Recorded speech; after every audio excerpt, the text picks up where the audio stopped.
لب پہ میرے یہ صدا ہے شاہزلی نور الزمان. الحمد للہ وحدہ والصلاة والسلام علی من لا نبی بعدہ.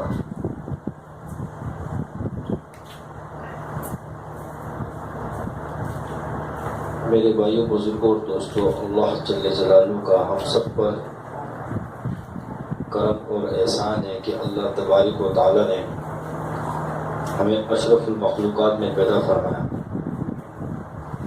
اور پھر اشرف المخلوقات میں آپ علیہ الصلوۃ والسلام کی امت میں پیدا فرمایا کہ یہ امت آئی تو سب سے آخر میں ہے، لیکن جنت میں جائے گی سب سے پہلے. اور پھر آپ علیہ الصلوۃ والسلام نے ہمیں دین کے اس شعبے کے ساتھ جوڑ دیا کہ جو موجودہ دور میں تصوف لوگوں کی ذہنوں سے وہ چیز نکل چکی تھی کہ تصوف کس کو کہتا ہے، اور جہاں پر ہر قسم کی گمراہی کا عالم تھا، اللہ تبارک و تعالی نے مجھے اور آپ کو اس کامل شیخ کے ساتھ جوڑ دیا کہ جس کی برکت سے آج پوری دنیا میں الحمدللہ تحدیث بن نعمت کے طور پر کہ وہ تصوف اللہ نے دوبارہ زندہ کرا دی اور بالکل حقیقی درس پہ زندہ کرا دی. تو اس پہ جتنا شکر ادا کیا جائے وہ کم ہے، کیونکہ اللہ کا ایک نظام ہے. اللہ تبارک و تعالیٰ ڈھیل دیتا ہے، اور جیسے حضرت فرماتے ہیں کہ جائیداد تو ہماری تھی، جب ہم نے چھوڑ دی اس پہ جب زمین میں وہ کانٹے نکل آئے، گھاس نکل آئے، تو پھر اللہ اس کی صفائی بھی کرتے. تو اللہ نے اس سلسلے کی برکت سے پوری دنیا کی صفائی کر دی. جہاں ایسے ایسے لوگ تھے کہ کلمہ آتا نہیں اور پیری کا دعویٰ کر بیٹھے ہوئے. آپ لوگوں نے بھی دیکھا ہو کہ میڈیا والے آیا کتنے لوگوں پر چھاپے مارے. تو اس سلسلے کی برکت سے اور شیخ کی برکت سے اللہ نے اس کو ختم کیا.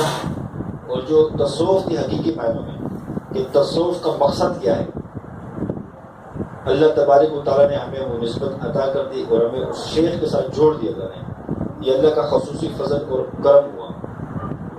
ہم ذرا تصور میں دیکھ لیں، بالفرض اگر آج اللہ ہمیں اس فیلڈ کے ساتھ، اس دین کے ساتھ نہ جوڑتا اور ہم گمراہی کے دلدل میں پھنسے ہوئے تو ہمارا کیا حال ہوتا.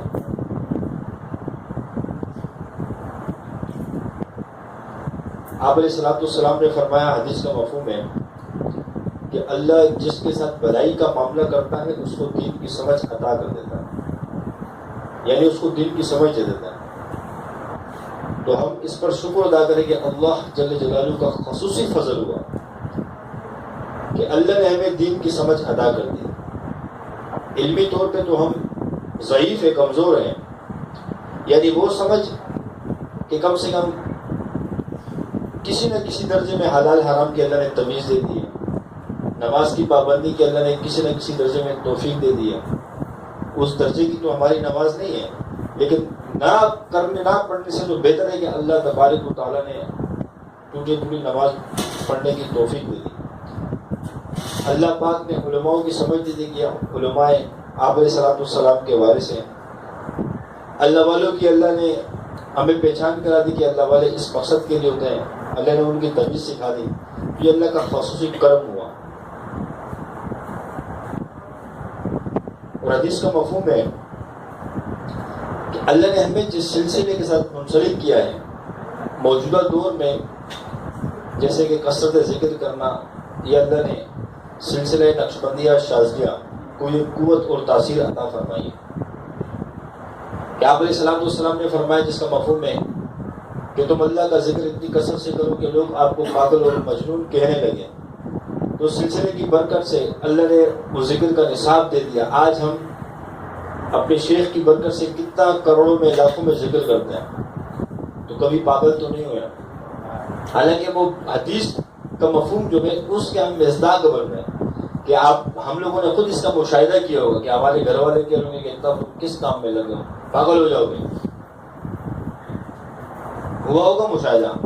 جہاں پر عزیز و اقارب ہمیں ملتے ہیں، محلے میں رشتہ دار دوست یار وغیرہ ملتے ہیں، وہ بھی یہی کہتے ہوں کہ تم پاگل ہو جاؤ گے، کیا کرو، جب دیکھو کاؤنٹر ہاتھ پہ، تسبیح ہاتھ میں، بس ذکر میں مشغول ہو.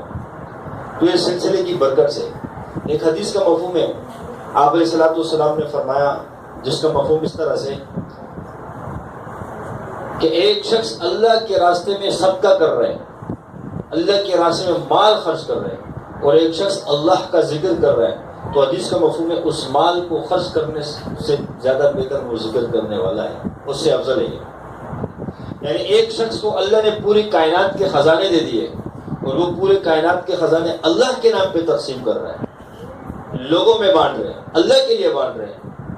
اور ایک شخص تنہائی میں بیٹھ کر یا مجمع میں بیٹھ کر اللہ کے ذکر میں مشغول ہے، تو حدیث کا مفہوم ہے کہ یہ شخص اس جو تقسیم کر رہے ہیں مال کو اللہ کے لیے کر رہے ہیں، اس سے افضل ہے کہ یہ ذکر میں لگا ہوا ہے.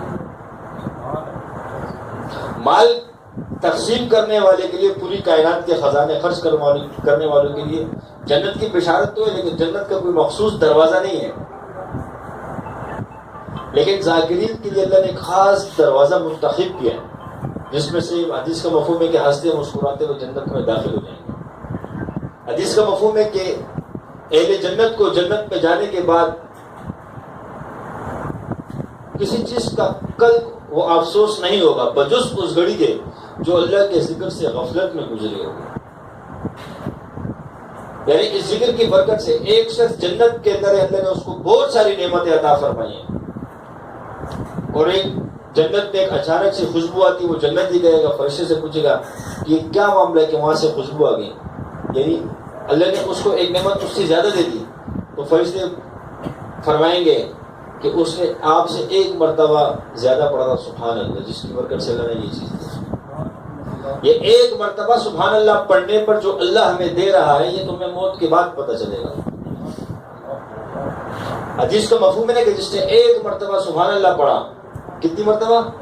ایک مرتبہ، تو اس کے لیے جنت میں اتنا بڑا درخت لگا دیا جاتا ہے کہ جس کا سایہ اتنا طویل ہو کہ 500 سال تک بھی تیز رفتار، جو دنیا کا تیز ترین رفتار دوڑ والا گھوڑا ہو، اس کے نیچے، وہ سائے کے نیچے دوڑتا رہے، 500 سال گزر جائیں گے، ہزاروں گزر جائیں گے، اس کے سائے کو کراس نہیں کر سکے گا. یعنی ایک مرتبہ سبحان اللہ پڑھنے پر. اور حدیث کا مفہوم ہے جس نے 100 مرتبہ، 100 کے عدد پہ یہ 100 مرتبہ سبحان اللہ پڑھا، اس کو 100 غلام آزاد کرنے کا اجر ہے.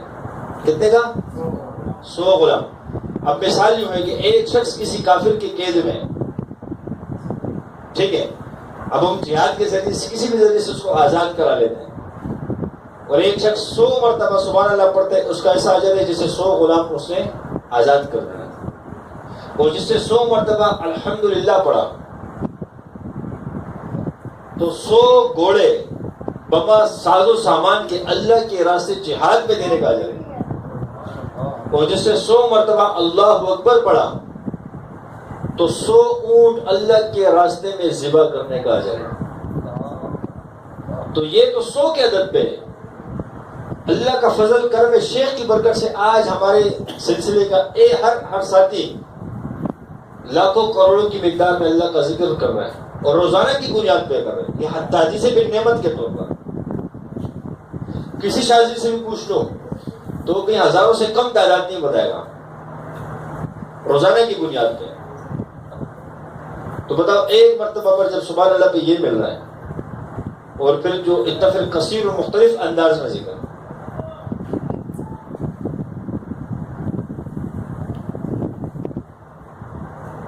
ایک مرتبہ ہم کلاس میں تھے تو ابراہیم السعید سے ایک شخص نے سوال کیا، فرمایا کہ ہم جو اللہ کا ذکر کرتے ہیں، ہر وظیفے کے ساتھ اللہ نے موکل کی ڈیوٹی لگائی کہ وہ اللہ کی طرف سے توقیل میں آ جاتے ہیں، خدمت میں لگ جاتے ہیں. تو ابراہیم السعید نے بڑا پیارا جواب دیا، یعنی ہر وظیفے کا الگ الگ ہے. فضول میں کتنے وظائف ہیں؟ 145 سے اوپر وظائف ہے اس میں، جس کو چلا کشی کہتے ہیں. ہر وظیفے کے ساتھ الگ. ابراہیم السعید نے قرآن کی ایک آیت پڑھی، سورۃ الرحمن کی، کل یوم ہوا فی شان، کہ روزانہ اللہ کی نئی شان ہوتی ہے. تو جب آپ روزانہ ذکر کرتے ہو اللہ نئی نئی چیزیں دے رہا ہوں روزانہ کی بنیاد پر. یہ نہیں کہ آج ذکر کیا جو مل گیا بس کے بعد نعمت بند ہو گئی، نہیں. روزانہ خدا کی قسم سے اللہ نعمتوں کو دے رہا ہوتا ہے، یہ ذکر کی برکت سے۔ اور غالباً ابراہیم علیہ السلام نے فرمایا جب آپ علیہ السلام معراج پہ دن تشریف ملاقات ہوئی تو امت کو تو سلام بھی دیا گیا، جا کر اپنی امت کو میری طرف سے سلام پیش کرنا، سب جواب دے دو۔ ابراہیم علیہ السلام کا سلام پوری امت کو۔ اور یہ فرمایا کہ جنت جو ہے وہ چھٹی والے میدان ہے، یا جیسے ریگستان ہوتا ہے، اور اس کی آبادی، اس میں پھول لگانا، پھل لگانا، درخت لگانا، محل بنانا، جیسے ہم کہتے ہیں نا کہ اس پہ بلڈنگ بنا تو یہ کرو، کہ اس کی آبادی اللہ کا ذکر ہے۔ تیسرا کلمہ ہے، جتنی کثرت میں آپ ذکر کرو گے اتنے آپ کے وہاں درجات اور وہ چیزیں لگتی رہیں گی۔ تو یہ اللہ کا ذکر ہے۔ اور ایک حدیث کا مفہوم ہے کہ تم اللہ کے راستے میں دشمن کو قتل کرو اور ایک شخص اللہ کا ذکر کرے تو یہ ذکر کرنے والا افضل ہے۔ کیوں؟ اب جہاد کا جو حکم ہے وقتی طور پر ہے، جہاد فرض ہو گیا تو وہ اس ٹائم پہ وہ افضل ہو گیا، لیکن ذکر تو دائمی چیز ہے۔ دیکھو جہاد کا ایک وقت ہے نا، ہر ٹائم تو جہاد نہیں ہوگا کہ یہاں ہمارے محلے میں کافر رہتے ہیں ہم جہاد کرتے، ایسا تو نہیں ہے نا، یا پڑوسی کوئی ملک کافر ہے اس نے نہ مسلمان کو نقصان دے رہے نہ دین کو دے رہے ہیں، تو ایسے تو اس پہ جہاد تو مطلب اس کے اپنے احکامات ہیں، علماء بہتر جانتے ہیں اس چیز کو۔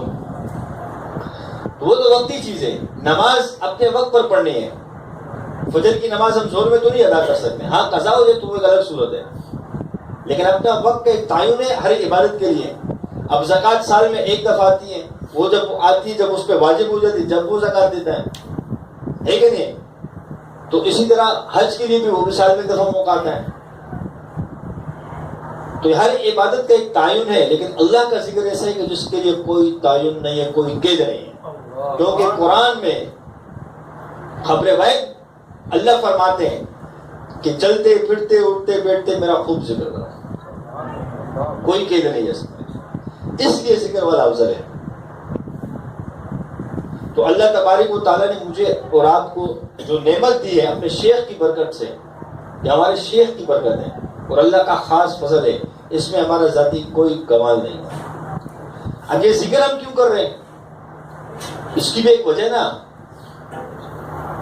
ایک مثال کے طور پر ایک شخص کسی سامان کو بیچتا ہے، آلو پیاز والا ہو گیا، آلو والے نعرے لگا رہا ہوتا ہے، تو اس کی محبت اس کے دل میں اتر جاتی ہے۔ یعنی جس چیز کے ساتھ جس کا واسطہ ہو، کسی بھی انسان کا کسی چیز سے واسطہ ہو، جب اس کا تکرار کرتا رہتا ہے تو وہ اس کے دل میں، اور ابھی کا مقولہ بھی جب کوئی تکرار کرتا ہے تو وہ چیز دل میں اتر آتی ہے۔ حافظ قرآن کو قرآن کی سمجھ نہیں ہے، بچہ ہے وہ پڑھ رہا ہے، اس کو نہیں پتا الف لام میم اس کا مطلب کیا ہے، ذالک الکتاب لا ریب فیہ ترجمے کا نہیں ہے پتا، مطلب نہیں ہے پتا، لیکن وہ پڑھ رہا ہے، تکرار کرتے کرتے اللہ اس کے دل میں اتار دیتا ہے۔ تو اسی طریقے سے ہم ذکر کر رہے ہیں، اس کا مقصد کیا ہے کہ اللہ کی وہ محبت ہمارے دل میں آ جائے، ہمارا دل ذاکر بن جائے، ہے کہ نہیں؟ سبحان اللہ مطلب کیا کہ اللہ وہ پاک ذات ہے۔ جب ہم بار بار کہیں کہ اللہ وہ پاک ذات ہے اور اللہ کو اپنی بڑائی بڑی پسند ہے، ایک کسی کی بیوی ہو، اس کی تم بڑائی کر دو، اس کی تعریفیں کر دو تو اس کو جیسے چاند لگا دیے، پھر تم رات کو 3 بجے بھی بولو کہ یہ خدمت کر دو، یہ کھانا لگا دو، یہ کر دو، اٹھ کے آئے گی کیونکہ تعریف ہو رہی ہے۔ تو پھر وہ رب العالمین ہے، جب اس کی تعریف کریں گے تو اللہ خوش ہوگا۔ اور اللہ خود داؤد علیہ السلام سے فرماتے ہیں کہ لوگوں کے سامنے میری بڑائی کو بیان فرمایا کہ لوگوں کے دلوں میں میری محبت کو پیدا کرو۔ داؤد علیہ السلام فرماتے ہیں یا اللہ، فرمایا یا اللہ کیسے لوگوں کے دلوں میں آپ کی محبت کو پیدا کروں؟ تو اللہ جل جلالہ نے حکم دیا، فرمایا کہ لوگوں کے سامنے میرے بڑائی کے بول کو بولو، میرے تذکرے کرو۔ تو ہم جب اللہ کا ذکر کرتے ہیں، مثال کے طور پر سبحان اللہ، اللہ وہ پاک ذات ہے، الحمدللہ تمام تعریفیں اللہ کے لیے، اللہ اکبر، اللہ سب سے بڑا ہے، اس سے بڑا کوئی نہیں۔ تو ساری اللہ کی تعریف ہے، جتنے بھی اذکار ہیں اللہ ہی کی تعریف ہے۔ تو اللہ کی بڑائی کے کرنے سے، اللہ کی توحید کو بیان کرنے سے اور اللہ کی تذکرے کرنے سے اللہ تبارک و تعالیٰ بڑے خوش ہوتا ہے۔ اللہ بڑے خوش ہوتے ہیں. ایک شخص یہ چاہتا ہے کہ میری روزی میں برکت آ جائے تو اللہ کی توحید کو بیان کرنا شروع کر دے, اللہ کی بڑائی کو بولنا شروع کر دے, اللہ خوش ہوگا, اس کی برکت سے اللہ رزق بھی دے دے گا, برکت ڈال دے گا. کیوں کہ اللہ کی بڑائی جب کی جاتی ہے تو اللہ خوش. اللہ فرشتوں سے پکارتے ہیں, فرشتوں جب جمع کر کے کہتے ہیں کہ تم نے کہا انسان کو پیدا نہیں کرو, دنیا میں فساد کرے گا, دیکھو میری بڑائی کے بول بول رہے کہ نہیں, یہ پہچان کر کہ میرا کوئی رب ہے وہ اتنا بڑی ذات والا ہے, تو اللہ خوش ہوتا ہے. اب ذکر کا مقصد کیا ہے کہ ہمارے دلوں میں جو زنگ لگ چکا ہے یہ صاف ہو جائے, دلوں میں جو گناہ کے کرتے کرتے اس کے جو سیاہ دبے لگ چکے ہیں یہ دھل جائے, صاف ہو جائے, اس میں اللہ کی محبت آ جائے, اللہ کا وہ نور آ جائے, اللہ کی محبت, اللہ کی معرفت آ جائے. اس لیے ہم نے کثرت ذکر کرنا ہے کہ اللہ کے ساتھ وہ تعلق ہو جائے. مثال کے طور پہ ایک شخص آلو پیاز بیچ رہا ہے, وہ اس کی دعوت دے رہا ہوتا ہے کہ آلو والے پیاز والے, تو اس تکرار سے اس کی اہمیت اس کے دل میں آ جاتی ہے کہ آلو میں نے اتنے کے لیے اتنے کا بیچوں گا, یہ آلو مجھے یہ نفع دے گا. ٹھیک ہے, پھر اس کی وجہ سے وہ اس کے اقسام بھی پہچان لیتے ہیں کہ آلو کے کتنی اقسام ہیں, کون سا سستا ملتا ہے کون سا, یعنی اس کا سارا علم اللہ اس کو دے دیتے ہیں. ٹھیک ہے نہیں, تو جب ہم بھی اللہ کا اتنا ذکر کرے جب اللہ دل میں آ جائے, اللہ جب اپنی اللہ کے ساتھ جب ہمارا تعلق بن جائے اور اللہ پھر اپنی معرفت عطا فرما دیں گے, پھر ہمیں پتہ چل جائے گا کہ اللہ مجھ سے آج ناراض ہے یا خوش ہے. ایک بزرگ فرماتے ہیں کہ جب اللہ مجھ سے راضی ہو تب بھی مجھے پتہ چل جاتا ہے, اور جب ناراض ہو تب بھی مجھے پتہ چل جاتا ہے. کسی نے پوچھا کیسے, فرمایا جب اللہ مجھ سے راضی ہوتا ہے تو سب لوگ میری اطاعت کرتے ہیں, جب اللہ ناراض ہوتے تو لوگ اطاعت چھوڑ دیتے ہیں. میں سمجھ جاتا ہوں کہ آج اللہ ناراض ہے. اس طرح اللہ اپنے راز بتا دے گا ہمیں. معرفت یہ تو کہتے ہیں کہ پہچان جانا ہے کہ اللہ مجھ سے راضی ہے کہ نہیں, اللہ مجھ کیا چاہ رہے ہیں, اللہ کیا کرنا چاہ رہے ہیں, اللہ کیا کرنا چاہ رہے ہیں, میرے لیے کیا حکم ہے. جیسے ایک کشتی میں ایک بزرگ جا رہے ہیں بحری جہاز میں, کسی شخص کا کوئی سامان چوری ہوگا تو لوگوں نے کہا کہ وہ فلاں جو ضعیف آدمی بیٹھا ہے اس نے چرایا ہوگا. لوگ آ کے کہا آپ کے پاس مار پیٹ شروع کر دی. وہ خاموش بیٹھ رہا ہے, کیوں, عارف تھا, جانتا تھا کہ اللہ مجھے پٹوانا چاہ رہے ہیں. پھر تھوڑی دیر گزری, پھر لوگ آئے, جب وہ سامان مل گئے کسی اور کے پاس تو مافیا پاؤں میں پڑنے لگ گئے. پہچان گئے کہ اللہ مجھے عزت دینا چاہ رہے ہیں. عارف کو تو راز پتہ ہوتا ہے نا. تو پھر ایک بات کی کہا, یا اللہ عجیب تیرا معاملہ, پہلے پٹواتے ہیں پھر عزت دیتا ہے.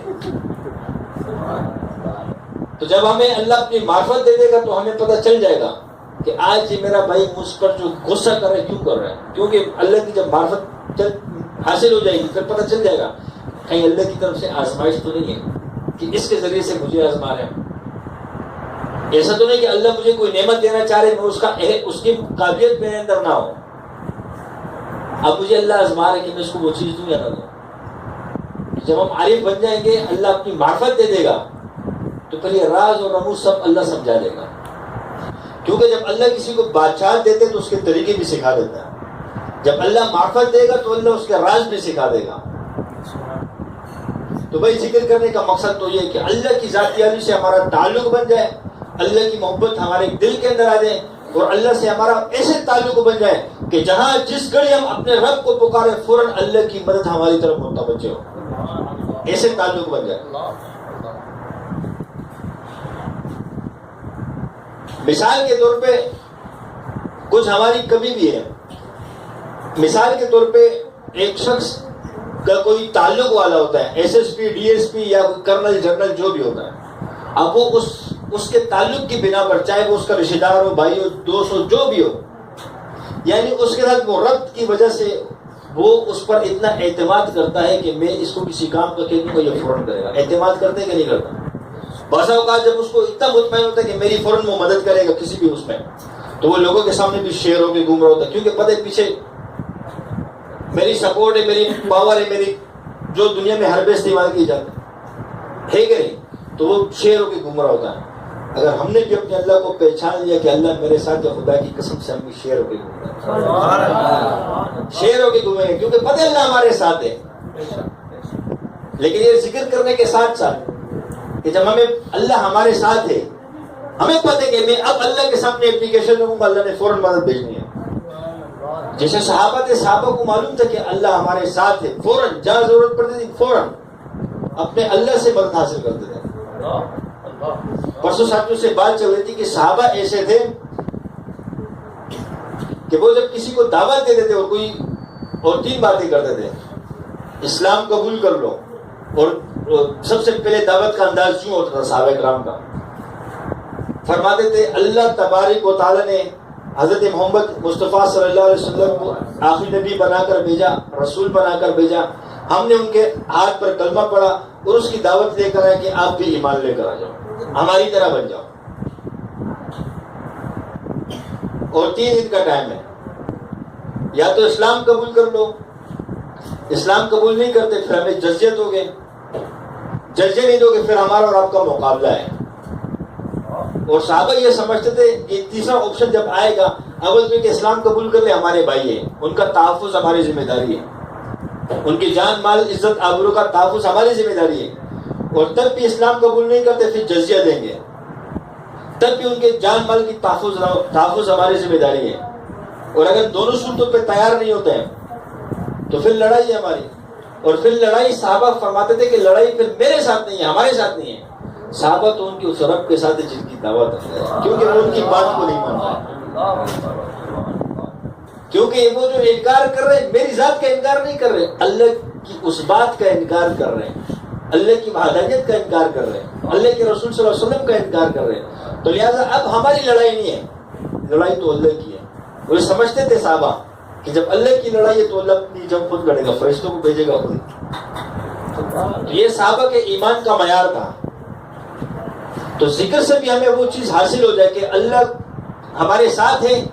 اگر کوئی ہمیں برا کرے تو ہمارے ساتھ لڑائی نہیں ہے، ہم جس کا ذکر کر رہے ہیں اس کے ساتھ اس کی لڑائی ہے. اللہ پہ سپرد کر دے، کوئی زیادتی کرے اللہ پہ سپرد کر دو. ظاہری طور پہ کوئی شخص اپنا حضور پیش کرے یا ظاہری طور پہ کوئی معاملات نظر آئے تو ظاہر کو قبول کرو، باطن اللہ کے سپرد کرو. مثال کے طور پہ یہ شخص مجھے بار بار ذلیل کرتے ہیں، جو بھی کرتے ہیں، مار پیٹ کرتے ہیں، گالی گلوچ کرتا ہے، غصہ کرتا ہے، جو بھی کرتا ہے. اب ظاہری طور پہ بار بار معافی بھی مانگتا ہے، معافی مانگے تو ظاہر کو قبول کر لو کہ چلو ظاہر طور پہ. باطن اللہ کے حوالے کہ اللہ تو جانتے کہ یہ کیا تنگ کر رہے ہیں، کیا کر رہا ہے. بس سب لڑائیاں ختم ہو جائیں گی. باطن کو اللہ کے سپرد کرو، ظاہر کو قبول کرو.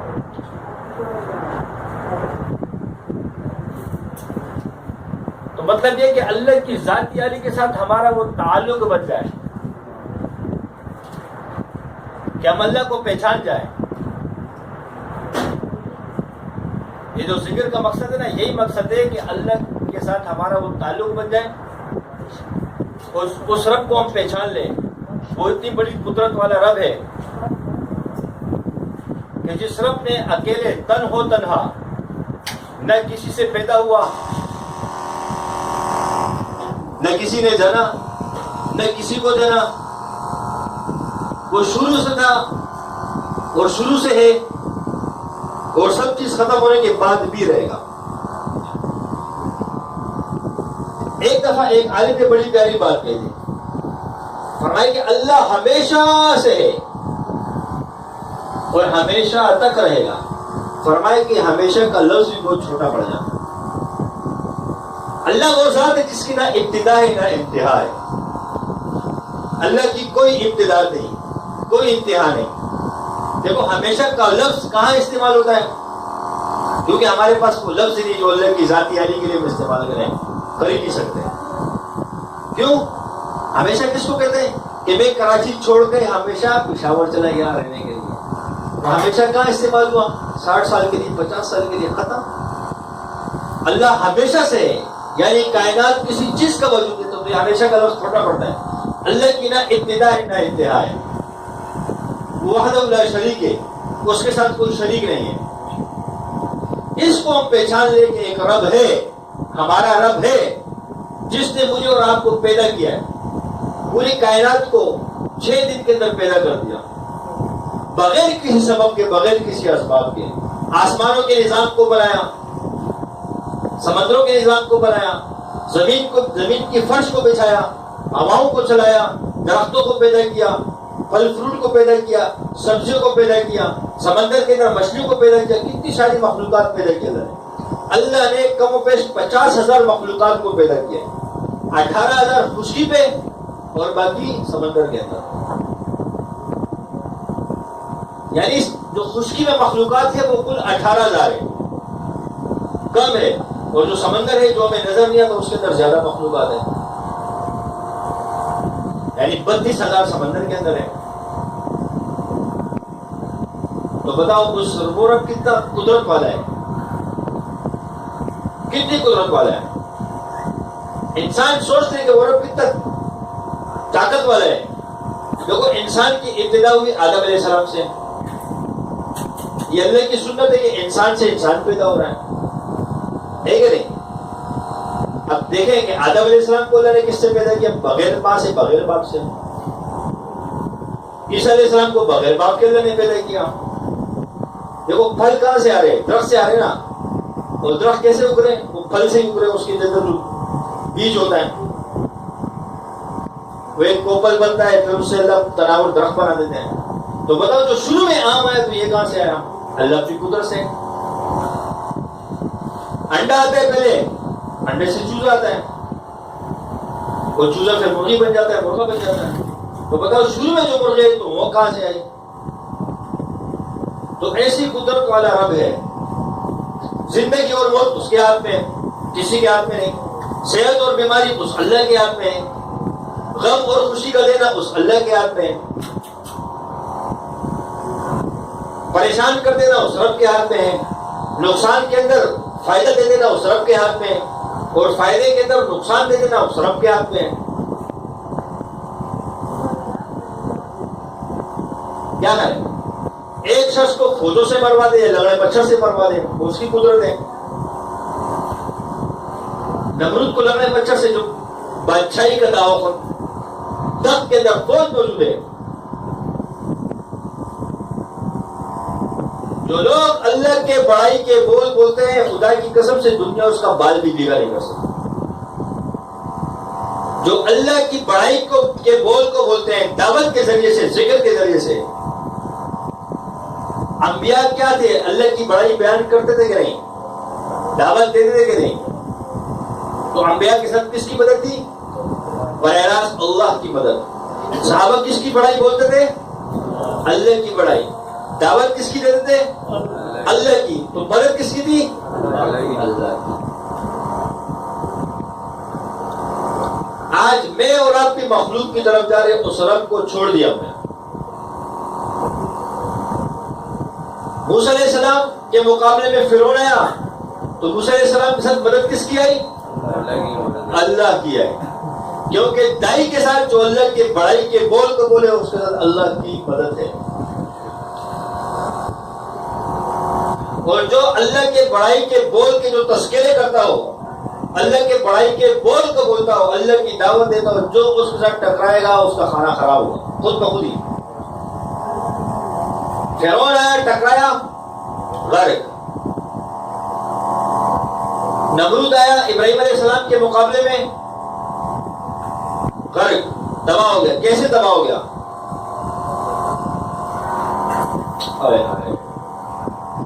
کہ ابراہیم علیہ السلام سے کہہ رہے ہیں کہ اپنے رب کو کہو کہ مجھ سے آگے لڑے۔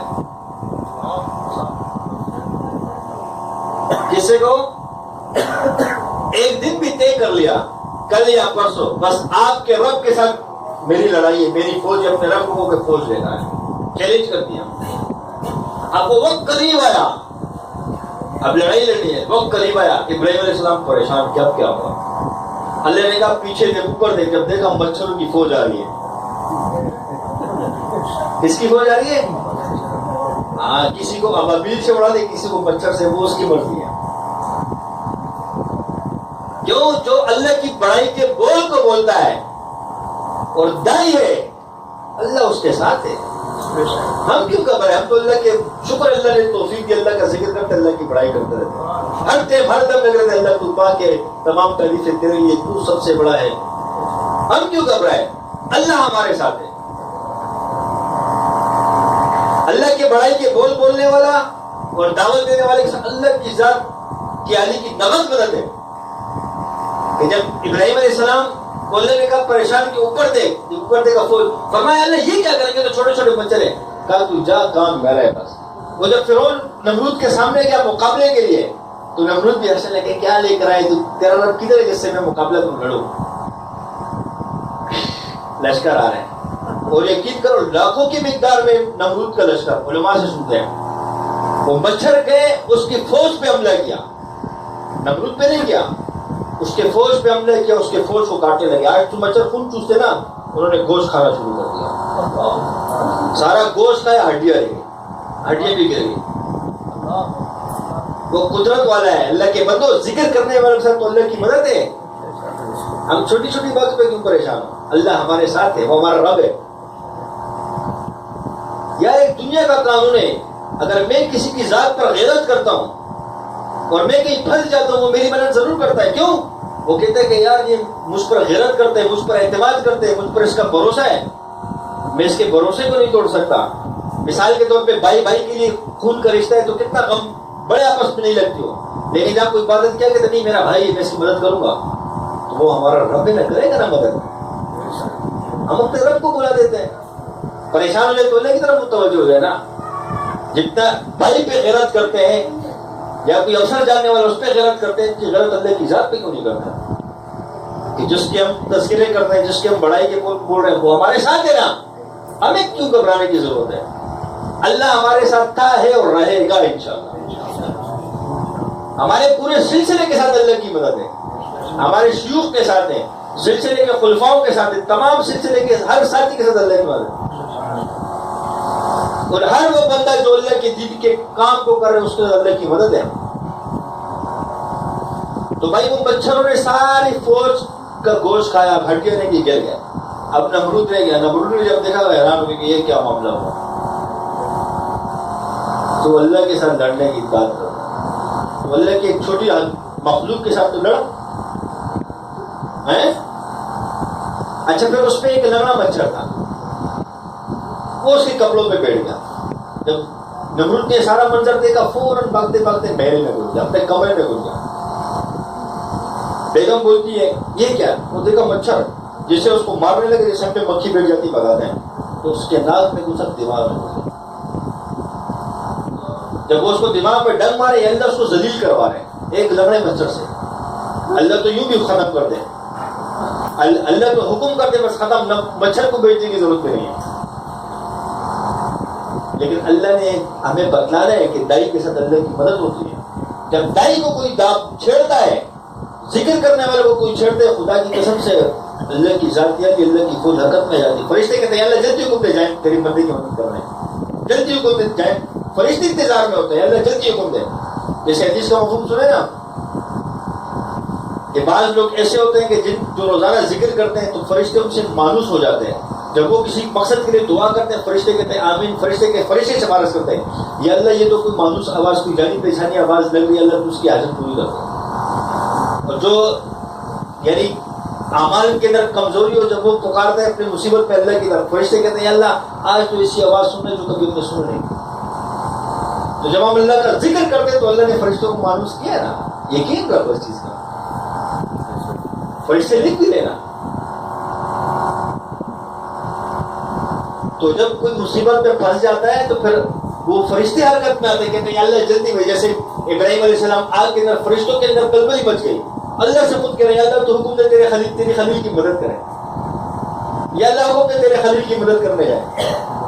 جب ذاکر ہم بھی پھنسیں گے تو فرشتے خود کہیں گے کہ اللہ جلدی حکم دے جائیں، بلکہ وہ تو انتظار میں ہوتا ہے کہ کب اللہ کا حکم ہے اور جائیں۔ آج ہم نے اس رب کو بلا دی جو اتنا کریم ہے خدا کی قسم سے، جو فوراً اپنی فوجوں کو بھیج دیتا ہے، فوراً مدد کو بھیج دیتا ہے۔ آج ہم نے اس رب کو بلا دیا، آج اس رب کا یقین ختم ہو چکا ہے، مخلوق کی طرف دھیان ہے ہمارا، اسباب کی طرف۔ اسباب کو اختیار کرنا ہے لیکن اسباب کو سب کچھ نہیں سمجھنا ہے۔ اسباب سے وہ ہوگا جو اللہ چاہے گا، اسباب سے وہ نہیں ہوگا جو تم چاہتے ہو، جو اللہ چاہے گا وہی ہوگا اسباب سے۔ اسباب بھی مخلوق ہے اور مخلوق ساری اللہ کی محتاج ہے، اللہ کسی کا محتاج نہیں ہے۔ تو جب مچھر غصہ جب ڈنگ مارتا تھا اس کو، کاٹتا تھا اس کو دماغ میں، تو پھر اپنے آپ کو تھپڑ مارتا تھا، ہاں سکون مل رہا ہے، پھر مارتا تھا، پھر تھپڑ، پھر مارتا، پھر تھپڑ، پھر جب دیکھا کہ وہ مرض بڑھتا جا رہے، مچھر نے بھی کہا تو اللہ کی نافرمانی کرتے، اللہ نے مسلط کے صبر کا، پھر آخر بیگم سے کہنا مجھے سر پہ جوتے مارو، پھر گھر میں جو خادم نوکر ہے ان سے کہا سر پہ مارو، اب آقا کو کیسے مارے، بادشاہ کو کیسے، کہا مارو، اب نہیں مارو گے تب سزا ملے گی۔ یعنی اللہ نے ایسے ذلیل کروایا، اور اس سے پہلے لوگ لائن لگا کے کھڑے ہوتے تھے اناج لینے کے لیے، سامان لینے کے لیے، ضروریات زندگی لینے کے لیے۔ اب وہی نمرود اللہ نے اتنا ذلیل کروایا، اپنے تخت پہ بیٹھا ہوا ہے، لائن لگا کے لوگ کھڑے اور حکم دے رہے ہیں کہ سامان اس کو ملے گا تو میرے سر پہ جوتے مارے گا۔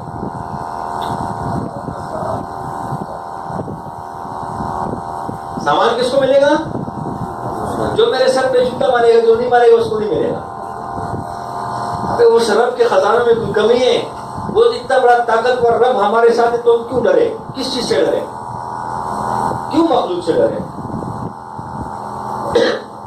کئی حال آ جائے، اب اللہ کی طرف سے آزمائش اس پہ صبر کرے، جیسے حضرت فرماتے ہیں کہ جو صبر کرنے والے ہیں ان اللہ مع الصابرین، بے شک اللہ صبر کرنے والوں کے ساتھ۔ ہم تھوڑے سے حالات میں کیوں پریشان ہو جاتے ہیں؟ صبر کریں، اگر اللہ کی طرف سے آزمائش اس پہ صبر کرے نا، اور دعا کرتا رہے اللہ آزمائش کے قابل نہیں تو اس کو ڈال دیں۔ مقصد یہ ہے کہ دائی کے ساتھ اور اللہ کی بڑائی کے جو بول بولتا ہے اس میں اللہ کی مدد ہے۔ موسیٰ علیہ السلام کے ساتھ تھی کہ نہیں؟ مدد ہے نا، پورا لشکر پوری فوج لگی ہوئی ہے، یہ کرو یہ کرو، آسا مارو، 12 راستے بن گئے، 12 قبیلے، ہر قبیلے کے لیے الگ الگ۔ تو دائی کے ساتھ اللہ کی مدد ہوتی ہے۔ صحابہ بھی دائی تھے، اللہ کی بڑائی کرنے والے تھے، کیوں دائی کیوں تھے اور بڑائی کیوں کرتے تھے؟ دائی اس وجہ سے تھے کہ اللہ کی طرف بلاتے تھے اور اللہ کے دین کی دعوت دیتے تھے، اور ذاکر اس وجہ سے تھے کہ خالد بن ولید رضی اللہ عنہ جو لاکھوں کے مجمع کے اندر کھڑے کے فرمائے کہ تم سے لڑنے کے لیے میں اکیلا کافی ہوں، کہ تم مردہ ہو، ہم اللہ کا ذکر کرتے ہیں، ہم زندہ ہیں۔ تو صحابہ تو سارے ذاکر تھے، مدد ہے اللہ کی کہ نہیں؟ یعقوب علیہ السلام نے جو دعائیں سکھلائی یار موقع میل کے اعتبار سے، کیونکہ ذکر تو اور کیا ہے، ہم اس کی پابندی کریں۔ اجر کے اعتبار سے بہت کچھ ملے گا، تو فی الزور ہم پڑھ رہے ہیں نا، بہت کچھ ملے گا، بہت کچھ ملے گا، یہ ہو نہیں سکتا۔ جب ایک سبحان اللہ پہ اتنا بڑا اجر ہے، بہت کچھ ملے گا جو ہمارے ذہنوں میں بھی نہیں ہے۔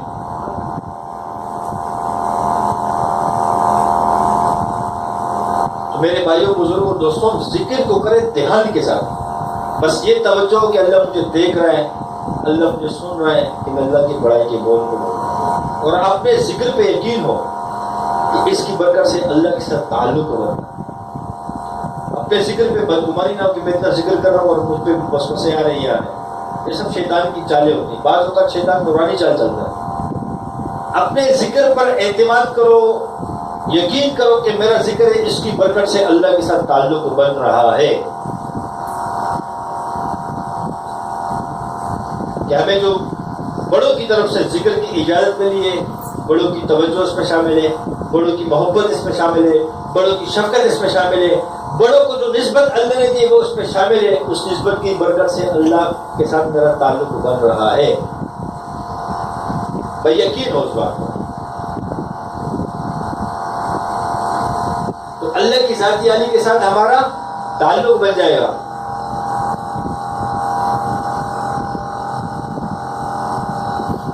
تو انشاءاللہ کوشش کریں گے نا کہ اللہ کی ذاتی علی کے ساتھ ہمارا تعلق بن جائے اور اللہ کو اپنا دوست بنا لیں۔ مثال کے طور پہ زندگی میں، رشتہ داروں میں، گھر میں کوئی ایسا شخص ہوتا ہے جس کے ساتھ ہم اپنے باہر کی زندگی بھی شیئر کرتے ہیں، اندر کی بھی کرتے ہیں، ہر قسم کی کرتے ہیں۔ ہر کسی کا ایک کوئی نہ کوئی ایسا ساتھی ہوگا، چاہے وہ اس کا بھائی ہو سکا، گھر کا ہو، فیملی ممبر ہو، یا دوستوں میں ہو، کوئی نہ کوئی اس کا ایسا ہوتا ہے جس کے ساتھ وہ اپنے ہر دکھ شیئر کرتا ہے۔ وہ ہر کسی کے ساتھ کوئی چیز شیئر نہیں کیا۔ تو اسی طریقے سے جب ہم اب ایک مخلوق کو اتنی اہمیت دے رہے ہیں تو اپنے اللہ کو دیں۔ سارے ٹکڑے اللہ کے سامنے رکھے.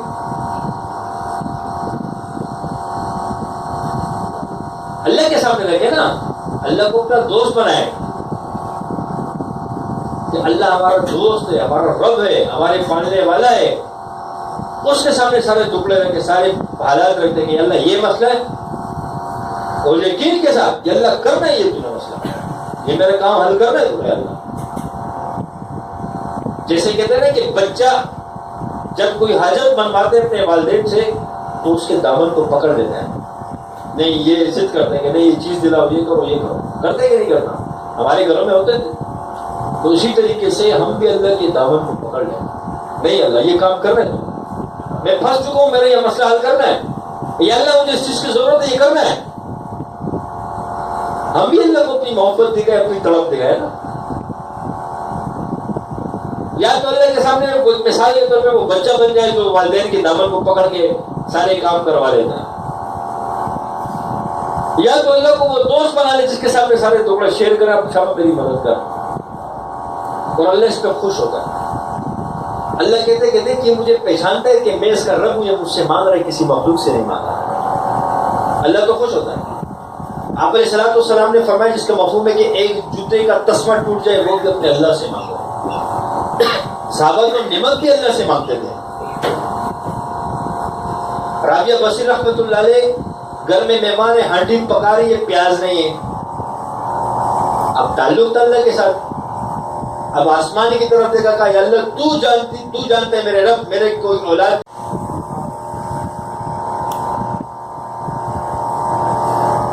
ایسے ایسے صحابہ کے واقعات ہیں کہ جب ریگستانوں میں ان کو لے کر جایا گیا, باندھا گیا ہے, تکلیف دی جا رہی ہے, اذیت دی جا رہی ہے, پیاس کا عالم ہے. اب پیاس کی ضرورت ہے, اللہ نے بس بارش برسا دی, صرف جہاں اس کو ضرورت ہے اس کے منہ کے آگے بس جیسے ایک وہ بن گئی, کیا کہتے ہیں اس کو, چشمہ بن گیا, بس ابشار بن گئی, بیماری پہ پیتا جا رہا ہے. اللہ کی مدد ہے نا. کیوں اللہ نعوذ باللہ, کیا اللہ کمزور ہو گیا, یا اللہ پہلے الگ تھا بدل ہو گیا؟ وہ تو انسان بوڑھا ہوتے مر جاتے, وہ تو رب ہے. وہ تو جیسے پہلے طاقت کے ساتھ تھا اب بھی اسی طاقت کے ساتھ ہے, اور ہمیشہ اس طاقت کے ساتھ ہوگا چاہے دنیا ختم ہو جائے. وہی اپنی طاقت کے ساتھ, اپنی قہاری کے ساتھ, اپنی جباری کے ساتھ, اپنی رحمان اور رحیم کی صفت کے ساتھ موجود ہے میرا اللہ, تمام صفات کاملہ کے ساتھ.